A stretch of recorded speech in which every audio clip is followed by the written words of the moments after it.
નમસ્કાર મિત્રો, અક્ષર અકાદમીના online platform પર હું પ્રોફેસર ડૉક્ટર વીસી રાઠોડ આપનું સ્વાગત કરું છું. બંધારણની કલમોના પરિચય અન્વયે આજે આપણે કલમ નંબર 165ની જોગવાઈ જોગવાઈઓ. કલમ નંબર 165 રાજ્યના એડવોકેટ જનરલ. મિત્રો, પરીક્ષા માટે આ કલમ એ મોસ્ટ આઈએમપી છે.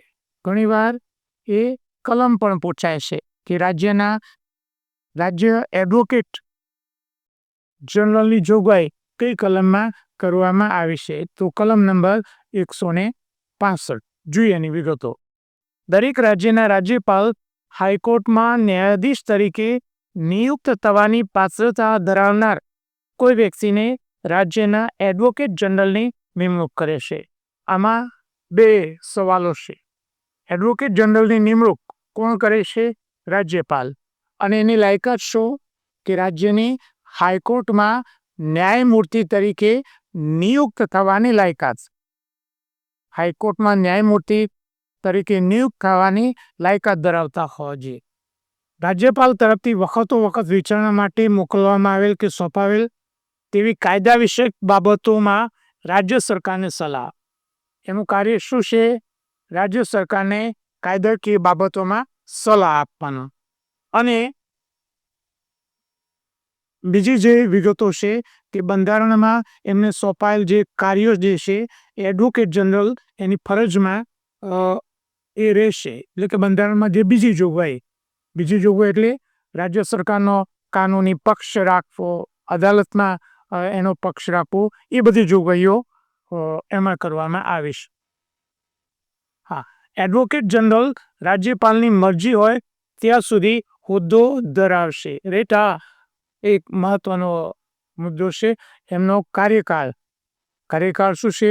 રાજ્યપાલની મરજી હોય ત્યાં સુધી.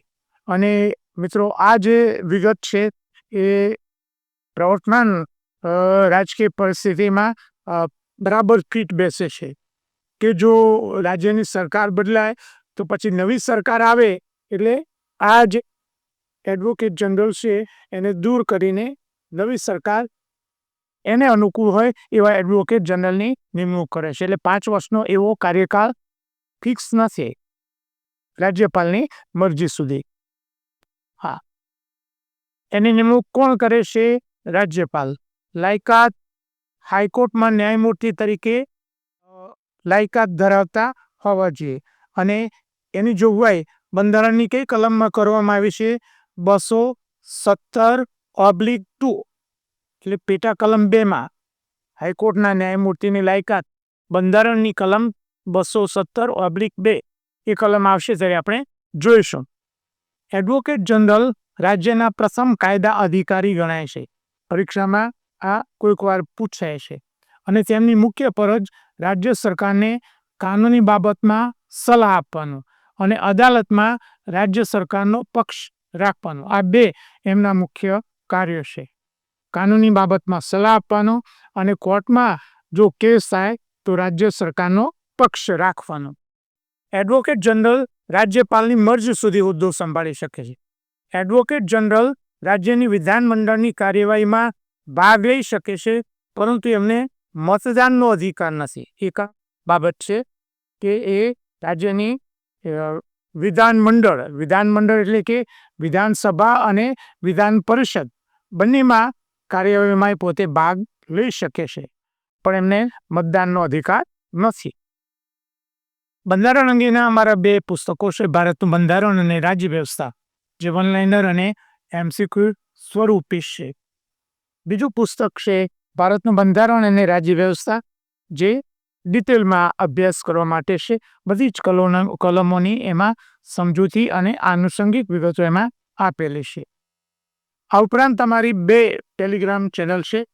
વીસી રાઠોડ કરંટ અફેર્સ, જેમાં રોજેરોજનું કરંટ અફેર્સ, માસિક કરંટ અફેર્સ, દરરોજની 10 થી 15 જેટલી પોસ્ટ મૂકવામાં આવે છે. 3-4 જેટલા ફ્રી વિડીયો, વિશિષ્ટ દિવસ હોય તો દિવસની માહિતી અને ક્વિઝ મૂકવામાં આવે છે. અમારી આ ટેલિગ્રામ ચેનલમાંથી જુદી જુદી પરીક્ષામાં કરંટ અફેર્સના કેટલા પ્રશ્નો પૂછાયા એની વિગતો અમે અહીંયા મૂકી છે, જોઈ લેવા વિનંતી છે. આ ઉપરાંત અમારી બીજી ટેલિગ્રામ ચેનલ છે ગૌરવંતી ગુજરાતી, જેમાં ગુજરાતી ભાષા, ગુજરાતી સાહિત્ય અને ગુજરાતી વ્યાકરણને લગતી પોસ્ટ મૂકવામાં આવે છે. હજુ સુધી જો તમે અમારી આ બંને ટેલિગ્રામ ચેનલમાં જોડાયા ન હોય તો એમાં જોડાઈ જવા વિનંતી છે. વધુમાં આજનો આ વિડીયો આપને પસંદ આવ્યો હોય તો લાઈક કરીને શેર કરવાનું ભૂલતા નહીં. અને હજુ સુધી જો તમે અમારી આ યુટ્યુબ ચેનલને સબસ્ક્રાઈબ ન કરી હોય તો એને સબસ્ક્રાઈબ કરી દેશો અને બેલ આઇકોનને ચાલુ કરવાનું ભૂલતા નહીં.